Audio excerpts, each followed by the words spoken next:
औज़ुबिल्लाहि मिनश्शैतानिर्रजीम बिस्मिल्लाहिर्रहमानिर्रहीम। मैं हूँ ज़हर अहमद खान और आप देख रहे हैं मेरा फेसबुक और यूट्यूब चैनल अब्लाग टीवी। आज का दिन, हफ्ते का दिन पाकिस्तान की सियासत में ऐसे ऐसे बम फोड़ गया कि रहती दुनिया तक याद रहेगा। सारे निज़ाम को नंगा कर गया। सिर्फ एक कमिश्नर का बयान और उसका इस्तीफा। मजे की बात यह हम आपको बताते हैं कि अब जब कमिश्नर ने बयान दे दिया तो उसे यह कहा जा रहा है सियासतदानों की तरफ से कि यह कोई जहनी मरीज था, यह कोई नफ्सियाती मरीज होगा। हमारा यहां यह सवाल बनता है इनसे कि जो कह रहे हैं कि जहनी मरीज है, या उसे जहनी या नफ्सियाती मरीज साबित किया जाएगा। हमारा सवाल यह बनता है कि आखिर उसको कमिश्नर क्यों बनाया गया, उसके जिम्मे पूरा डिवीजन क्यों लगाया गया।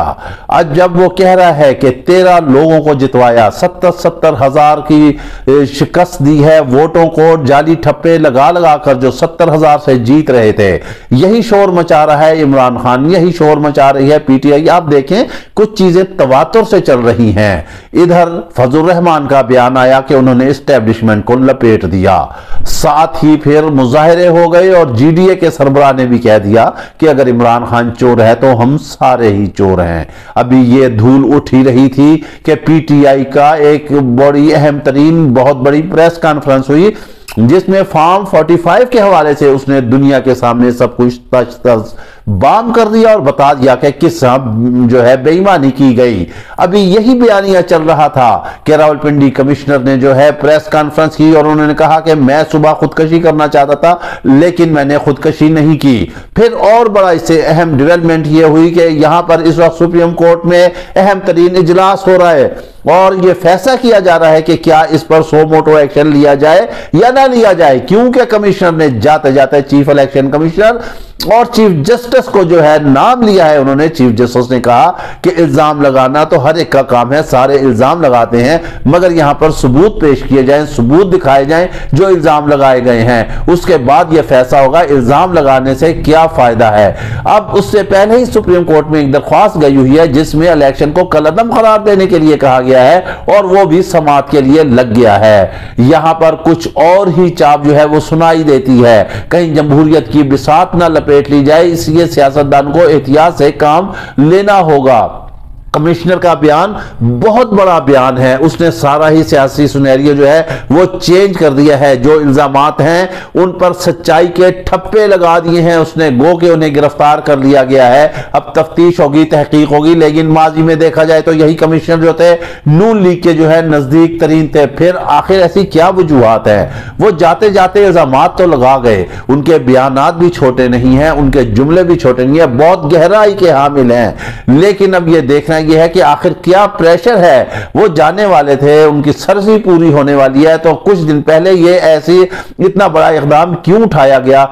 कोई तो ऐसे किरदार होंगे जो पसे पर्दा होंगे, जो ये कहते होंगे, जिन्होंने दबाव दिया होगा कमिश्नर को जो है यहां पर जो है ये बात वाजे करके जाना चाहिए थी और वो नाम ले देते जब उन्होंने कहा कि मैं अपनी जिंदगी ही खत्म कर रहा था, मुझे सरेआम फांसी दे दी जाए, मैं सारे इल्जामात को ऑन करता हूं, मैं इसका मुजरिम हूं। जब उन्होंने इतना कुछ कह दिया तो उन्हें चाहिए था कि वो उसमें जो लोग हैं जो उन्हें प्रेशराइज करते रहे हैं, जो किरदार है, उनके नाम भी ले लेते। और डेफिनेटली देखें वो कमिश्नर है, वो 4 जिलों का मालिक है, पूरे डिवीजन उसके नीचे है और वो कहता है कि मैं शफाफ इलेक्शन नहीं कर सका, तो वो बच्चा नहीं है, उसके पास भी कोई ना कोई सबूत होंगे। क्योंकि हामिद मीर ने ये स्टोरी रिवील कर दी है, उसने कह दिया है कि वो कमिश्नर है, डेफिनेटली उसके पास कोई ना कोई सबूत होंगे। अगर उसे तफ्तीश के दौरान कहते भी हैं तो जरूरी नहीं है कि सबूत इस वक्त उसके पास हो, उसने मुतलका हलकों में मुतलका जगहों पर वो सबूत जो है वो पहुंचा दिए होंगे, कहीं ना कहीं से तो सबूत निकलेगा।